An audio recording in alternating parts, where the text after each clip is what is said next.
Gênesis capítulo 1. Deus e a humanidade. A criação de todas as coisas. O relato da criação do mundo por Deus define dois pontos fundamentais que se aplicam ao restante do livro de Gênesis e também da Bíblia. Em primeiro lugar, o papel de Deus na origem da terra e do céu é única, é singular. Então não existem antes e não são resultantes de forças impessoais ou de outros seres espirituais. Em segundo lugar, como criação de Deus, o mundo revela seu Criador e está sujeito à sua vontade. O primeiro versículo de Gênesis pode ser lido como uma declaração resumida de que Deus criou todas as coisas, os céus e a terra e tudo que neles há, como diz o versículo 1. O restante do capítulo expande a síntese inicial. No entanto, também é possível que essas palavras descrevam em primeiro passo da criação, de modo que no princípio pôde equivaler à expressão em primeiro lugar. Neste caso, a primeira coisa que Deus fez foi criar a casca oca, ou seja, o céu e a terra. E no primeiro período de 6 dias, criou o conteúdo para enchê-la. Em vez de formar o universo todo como um produto acabado, com um único gesto grandioso, Deus trabalhou na criação. Este segundo conceito se encaixa com a descrição da terra como sem forma e vazia, no versículo 2. O Espírito de Deus pairava sobre as águas para mantê-las sob controle, até que fossem colocadas em seu devido lugar. Deus estava controlando o projeto da criação e, como resultado, tudo aconteceu sob os olhos atentos do Criador e em decorrência do seu poder. Esse relato da criação em 6 dias, quer esses sejam considerados literalmente como dias de 24 horas, quer figurativamente como representações de longos períodos, revela um Deus metódico, que criou uma sucessão de coisas diferentes com um propósito definido. Um a um o Senhor colocou no lugar de todos os elementos necessários para sustentar os seres humanos, para os quais Ele criou este mundo. Ao lermos esse relato, devemos observar que cada estágio novo da obra de Deus começa com uma forma da expressão criadora haja. Você pode ver no versículo 3, no versículo 6, no versículo 9, 14, 20, o versículo 26. E cada uma dessas declarações termina com as palavras "e assim se fez", como no versículo 7, versículo 9, versículo 11, 15, 24, 30. Todas as ordens de Deus para que algo viesse a existir, como também ordens de reunião e separação, foram cumpridas. Ele tem o poder de criar e o poder de organizar sua criação. Podemos confiar nesse mesmo poder em nossas circunstâncias de vida. O Deus da criação ainda é o Deus da história. A primeira coisa que Deus criou na matéria-prima do universo foi a luz. Vemos lá no versículo de 3 a 5. Ela foi criada antes de todas as coisas, pois seria essencial para a sobrevivência das plantas, dos animais, dos seres humanos que estavam por vir. Os corpos celestes ainda não haviam sido criados, mas a luz permitiu que o Criador formasse a estrutura temporal inicial de sua criação, dia e noite, tarde e manhã. Na segunda fase de sua criação, que se estendeu do 2º ao 4º dia, Deus providenciou a estrutura material para sustentar os seres vivos. Criou o céu, seguido do mar e da terra seca. A terra seca seria o âmbito central da vida humana e forneceria os ingredientes para essa vida. Foi só depois de formar a terra seca que Deus declarou: bom aquilo que criou. Vemos lá no versículo 10. Em seguida, essa terra foi abençoada com plantas que forneceriam alimentos para os seres humanos, uma vez que estes estivessem sido criados. Por fim, os corpos celestes e seus movimentos foram criados especialmente para ajudar os futuros habitantes da terra a organizar o tempo em estações, dias e anos.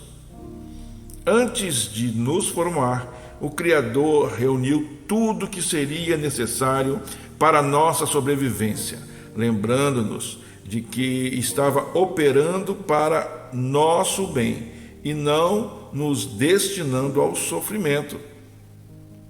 A criação dos seres vivos segue a mesma sequência da criação material. No quinto dia, Deus criou os seres que vivem no mar e no céu. Lemos lá no versículo 20 ao 23. E no sexto dia, os animais que vivem na terra. Versículo 24 e 25. Culminando o processo, por fim, com os seres humanos.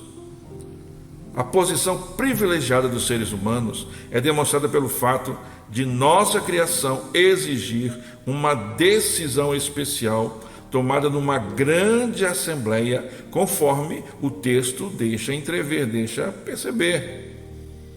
O plural, façamos o homem, indica a solenidade da decisão e enfatiza que algo novo e importante estava para acontecer. Primeira parte do versículo 26. Também sugere a comunidade do ser divino, que envolve três pessoas: Deus Pai, Deus Filho e Deus Espírito Santo. De acordo com as Escrituras, os seres humanos de ambos os sexos foram feitos à imagem de Deus.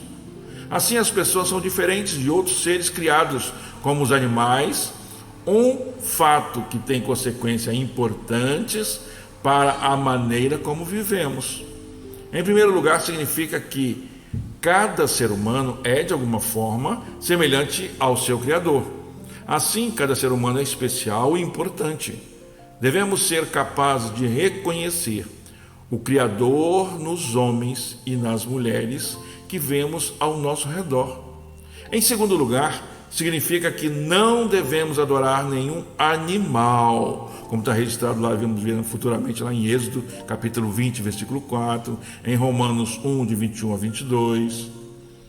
Ai da pessoa que se rebaixa ao nível dos seres irracional, colocando um animal ou uma imagem de um animal no lugar que pertence somente ao Criador. Em terceiro lugar, uma vez que Deus criou tanto nossos corpos quanto o nosso espírito, não devemos considerá-los separadamente e pensar que podemos ignorar o corpo enquanto vivemos para Deus no espírito. As Escrituras deixam claro que não devemos maltratar nosso corpo nem o de outros. Em 1 Coríntios, capítulo 6, de 19 a 20, você pode confirmar isso. Deus abençoou o homem e a mulher e lhes deu uma incumbência dupla: multiplicar-se e encher a terra. Capítulo 1, versículo 28, da primeira parte. Exercer o domínio sobre a criação e sujeitar a terra. Essa missão não era um fardo pesado, mas sim uma dádiva de Deus. Os seres humanos deviam ocupar e desfrutar e não temer a criação. Essa missão indica que todos podemos glorificar a Deus, primeiramente, cuidando de sua criação. É importante observar que os homens e as mulheres receberam missão de exercer domínio sobre as criaturas vivas, mas não sobre os seres humanos. Da mesma forma, os homens não receberam autoridade para dominar as mulheres, nem vice-versa. Nossos semelhantes também são portadores da imagem do Criador e, portanto, não devem ser dominados, mas sim servidos. Como alimento, Deus proveu todas as ervas que dão semente e se acham na superfície de toda a terra, e de todas as árvores que há fruto que dê semente. Versículo 29 a 30. Assim, ao que parece, os primeiros seres humanos e animais eram vegetarianos. Somente no versículo 9, no capítulo 9, versículo 3, Deus permite o consumo de outras criaturas como alimento. O capítulo termina com mais um resumo dos atos criadores de Deus. Viu Deus tudo quanto fizera, e eis que era muito bom. Não há nada proveniente das mãos de Deus que não seja intrinsecamente bom. Ele é o Deus bom que faz todas as coisas para o bem. É possível que Deus tenha considerado sua criação boa porque ela era perfeitamente ordenada.